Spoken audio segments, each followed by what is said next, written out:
The dogs absolutely love you, Ian. Shout out to the little dogs. We might do a little dog show later. Good. Do any of those dogs remind you of Liam or Noel? None of those dogs remind me of Liam or Noel. Oh, no, that's good. That's good to know. Diplomatic answer. Now, Ian, you've had a rich life. You were in the Parachute Regiment, and then you went on to look after, I'm going to use the phrase, Liam and Noel in some of their definitive kind of international mid-90s tours. Which was the tougher road to travel, the Parachute Regiment or touring with Oasis? Well, the post-event trauma flashbacks are very similar. Okay. But they were two very, very different journeys. I really like that. The one led me to the other. Okay. I mean, it's quite interesting. Somebody asked me how do you get involved in the music industry? And the long story short is, you've kind of got to be a little bit lucky. You know, for me, I served with the Parachute Regiment. I served with a guy called Vivian Cook, who had a twin brother called Simon Cook. These were the prettiest men you've ever seen. But they were both full-contact European Lao Ga Kung Fu champions. One of them joined the Parachute Regiment, one of them didn't. Viv joined, he and I were great friends. Simon went off and pushed boxes for a little band in Birmingham that nobody had heard of. They were called Duran Duran. They became the biggest band in the world. Simon reached out for his twin brother to leave the regiment and join him. Duran got bigger, and the pair of them reached back to me to join them, and so I left the Parachute Regiment and got into the music industry, and then eventually the Bash Street Kids. Wow, okay. And so what was your path to Oasis then? How did that happen? Well, it was Duran first, although I got sacked within 48 hours. I really wasn't ready. Why did you get sacked, may I ask? Yeah, you may ask. I got sacked for good reason. I mean, I didn't know what I was doing, you know, it's a long story short. I mean, it was my first job in any event in the music industry, so I was busking. And I would have been busking even if I wasn't an ex-Parachute Regiment soldier. And there's a certain mindset there that doesn't necessarily lend itself to that kind of rarefied sensibility. My first gig was Nick Rhodes' 25th birthday party in a little Vietnamese restaurant called Dave's in Paris. And on the guest list was Jagger, Ronnie Wood, Sting, Grace Jones, etc., etc., etc. The three of us were driving them around Paris from club to club. We had 3 brand new Jaguar XJ6s, manuals, and I thought it would be hilarious. I was in the middle. I thought it'd be hilarious if I gently, at one of the junctions, crept forward and pushed the car in front of me, ever so gently, 2 or 3 inches into oncoming traffic, just for a giggle, you know.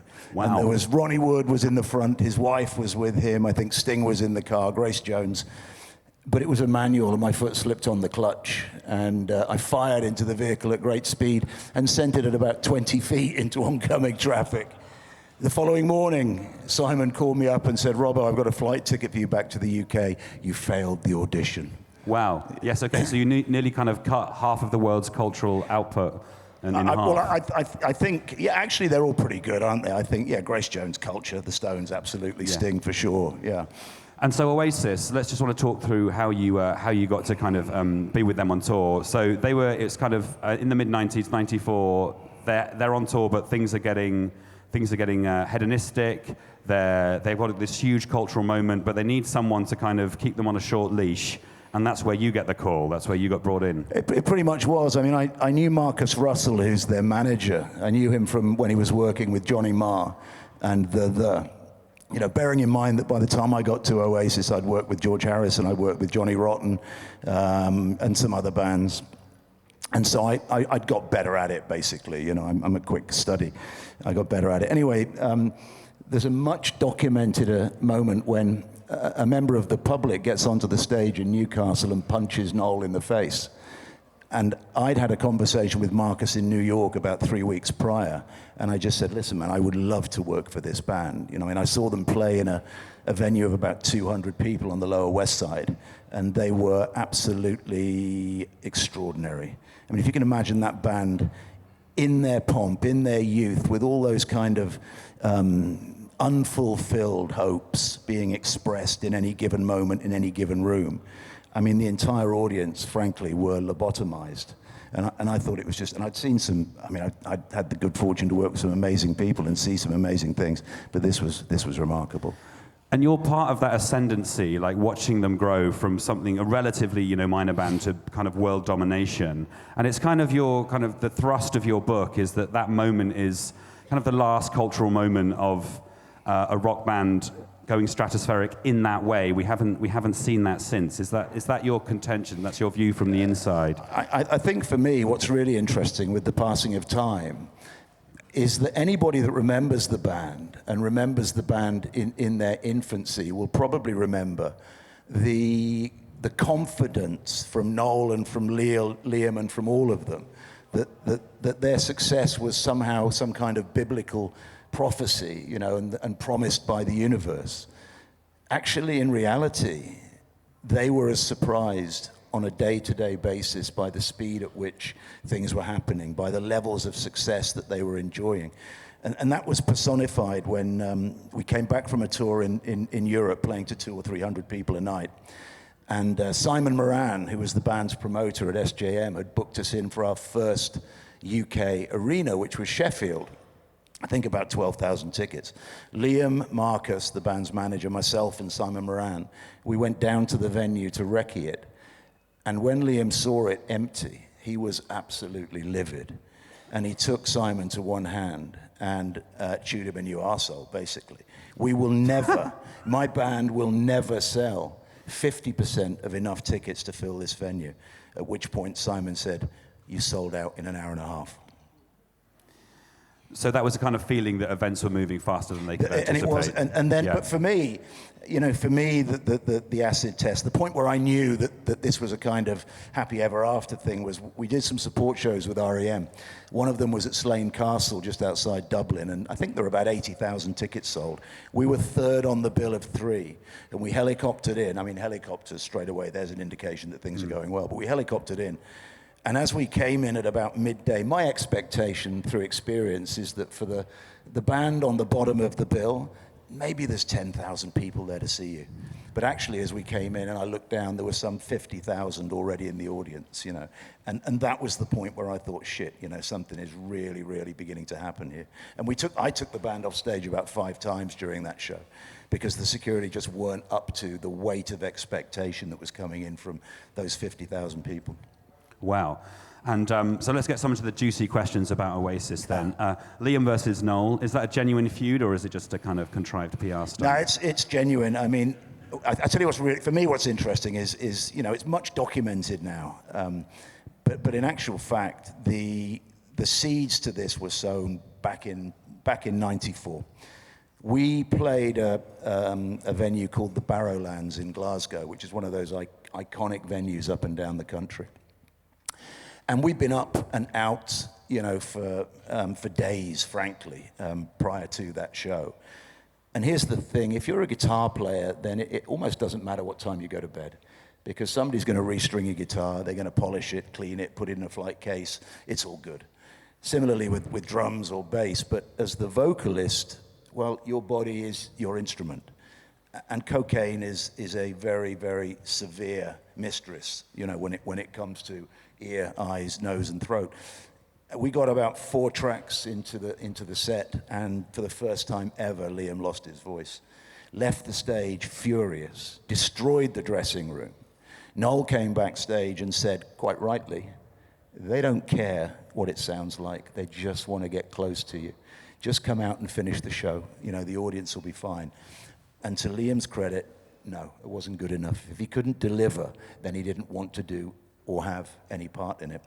So Noel's like, well, what the fuck am I going to do, And for the first time, Noel delivered the acoustic segment of the set featuring and starring him, which would then become a choreographed part of their performance ever after. And he really liked it. I took Liam back to the hotel, and then the band came back from the Barrowlands. I'd got Liam to bed. He was absolutely distraught. And I'd made a plan with Marcus that we'd cancel a couple of shows and we'd pick up in Wolverhampton in 3 or 4 days' time. But I had to get that past Noel, who was undoubtedly, the chief, the leader of all things. More than the management, more than the record label, Noel really did call the shots. So I had to make sure that he was comfortable with the decisions that we'd made. He was over the moon. He'd had such a good time singing his songs himself, and the manner in which it had been received, that, as I say, from that point forward, he put that part into the set as a choreographed part of all of their performances. And that is where the power struggle between the pair of them began. Okay, so you see it as a kind of creative power struggle rather than a personal difference in that sense. I think there are aspects of both. I mean, you can't escape the family connection. You can't escape their sort of sibling rivalry, which was a very real thing. Very different people. There's three Gallagher brothers: Paul, Liam, and Noel.